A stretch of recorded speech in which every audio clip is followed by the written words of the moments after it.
안녕하십니까? 인생의 복잡한 문제들을 말씀으로 단칼에 해결해주는 김종근 목사의 쾌도 남마입니다.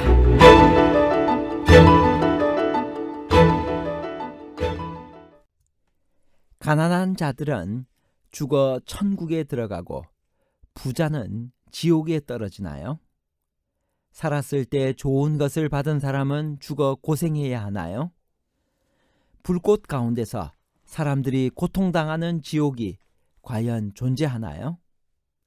천국과 지옥은 큰 구렁 하나 사이로 서로 마주 볼 수 있으며 지옥의 고통을 천국에 있는 사람들이 느낄 수 있나요? 예수께서 과연 영혼 불멸에 대해 가르치시려고 이 비유를 사용하셨나요? 불꽃 가운데서 사람들이 고통당하는 지옥이 실제로 존재하나요? 아니면 상징적인 표현인가요? 실제 장소와 상징적 표현에 관한 복잡한 문제를 하나님 말씀의 가르침으로 명쾌하게 해결해 드리겠습니다. 부자와 나사로의 비유는 어떻게 해석해야 하나요? 가난한 자들은 죽어 천국에 들어가고 부자는 지옥에 떨어지나요? 살았을 때 좋은 것을 받은 사람은 죽어서는 고생해야 하나요? 누가복음 16장 20절에서 23절. 그런데 나사로라 이름하는 한 거지가 헌데투성이로 그의 대문 앞에 버려진 채 그 부자의 상에서 떨어지는 것으로 배불리려 하며 심지어 개들이 와서 그 헌데를 핥더라.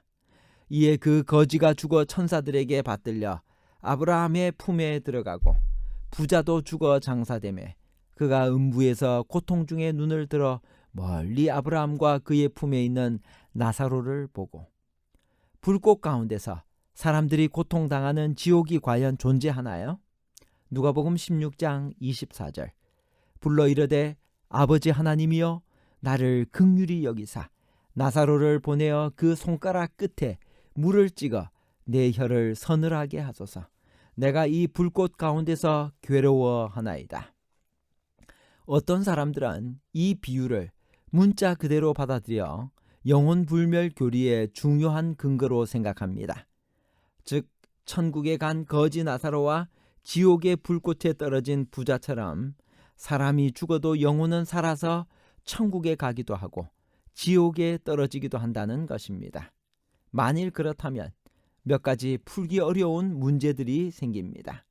첫째로, 가난한 자들은 이 세상에서 고난을 받았다는 이유만으로 다 천국에 들어가고 부자들은 살았을 때 좋은 것을 받았다는 이유로 지옥불에 떨어지느냐 하는 문제입니다. 가난한 자들은 다 의인이고 부자는 다 악인이라는 전제는 불합리한 것이고 믿음으로 구원을 받는 성경의 정신과도 어긋나는 것입니다. 만일 이것이 사실이라면 부유하게 산 다윗 왕이나 솔로몬 왕도 다 지옥에 들어가 있어야 할 것입니다. 천국과 지옥은 큰 구렁 하나 사이로 서로 마주 볼 수 있으며 지옥의 고통을 천국에 있는 사람들이 느낄 수 있나요? 누가복음 16장 23절에서 25절.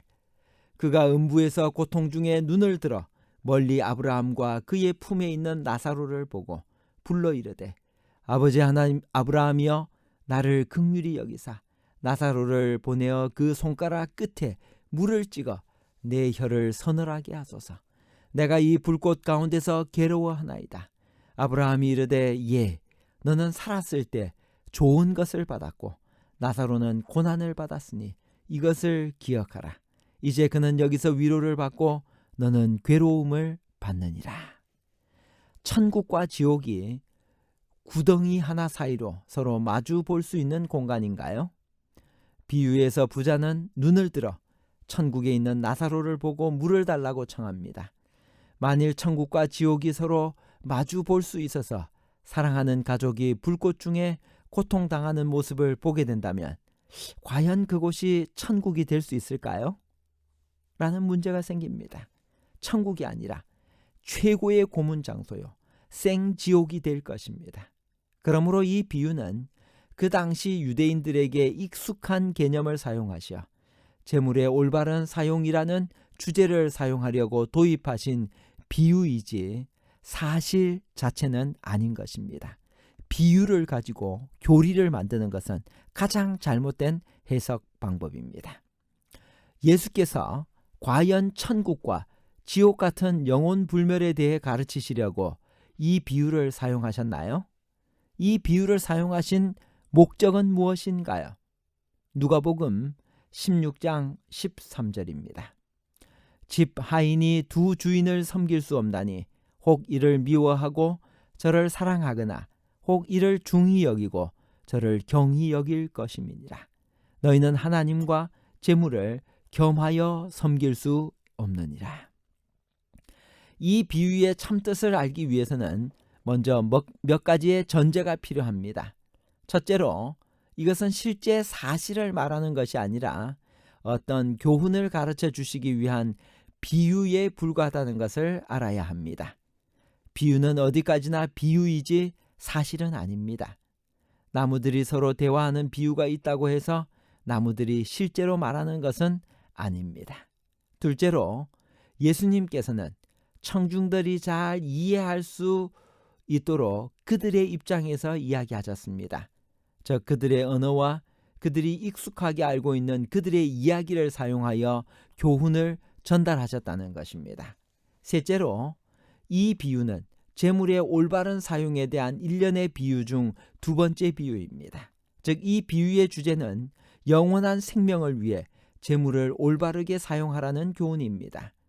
복음서 기자들은 같은 주제를 가진 비유들은 한자리에 모아놓곤 했습니다. 이것은 비유를 해석하는 데 중요한 열쇠가 됩니다. 부자와 나사로의 교훈을 통해서 예수님께서 강조하고 싶으신 것은 무엇이었나요?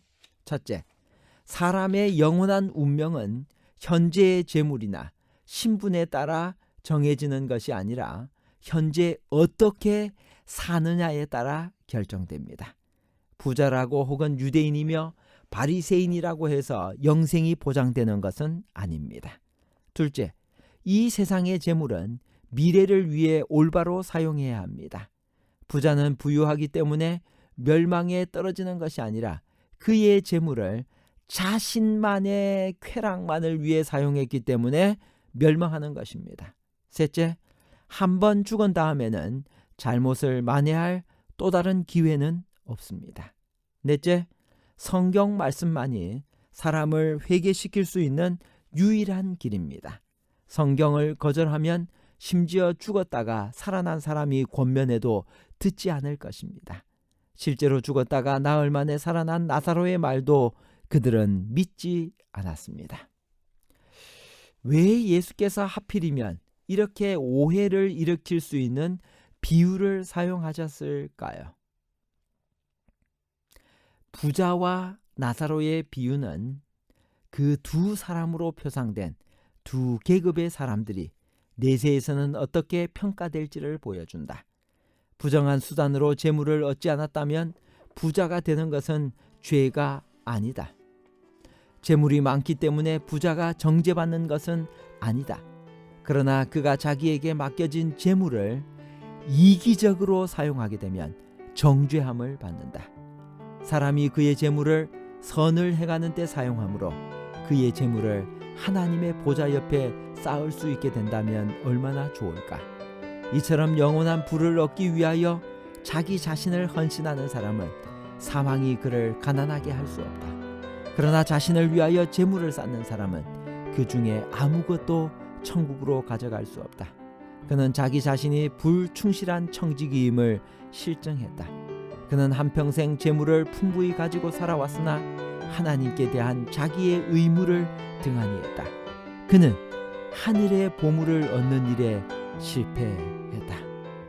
부자는 돈을 가지고 얻을 수 있는 것은 무엇이나 다 가졌지만 하나님께 대한 그의 회개 계정을 바르게 정리할 수 있는 재물은 가지지 못했다. 그는 마치 자기가 소유한 모든 것을 다 자기의 것으로 생각하고 살았다. 그는 하나님의 요구와 고통당하는 자들의 요청을 등한히 했다. 그러나 마침내 그 부자가 등한히 할 수 없는 요구를 받게 된다. 그 의문을 제거하거나 대항할 수 없는 권세에 의하여 이제 그는 더 이상 청지기 노릇을 하지 말고 그의 일터를 떠나라는 명령을 받게 된다. 실물교훈 265페이지에서 267페이지에 있는 말씀입니다. 결론입니다. 첫째, 불꽃 가운데서 사람들이 고통당하는 지옥이 실제로 존재하는 것이 아니라 상징적인 표현입니다. 둘째, 자기 자신만을 위하여 재물을 쌓는 사람은 그 중에 아무것도 천국으로 가져갈 수 없습니다. 그는 자기 자신이 불충실한 청지기임을 실정했습니다. 셋째, 부자는 하나님의 요구와 고통당하는 자들의 요청을 등한히 했습니다. 그는 이 세상에 아무것도 가져온 것이 없거니와 또한 이 세상에서 가지고 갈 수 있는 것도 아무것도 없습니다. 감사합니다.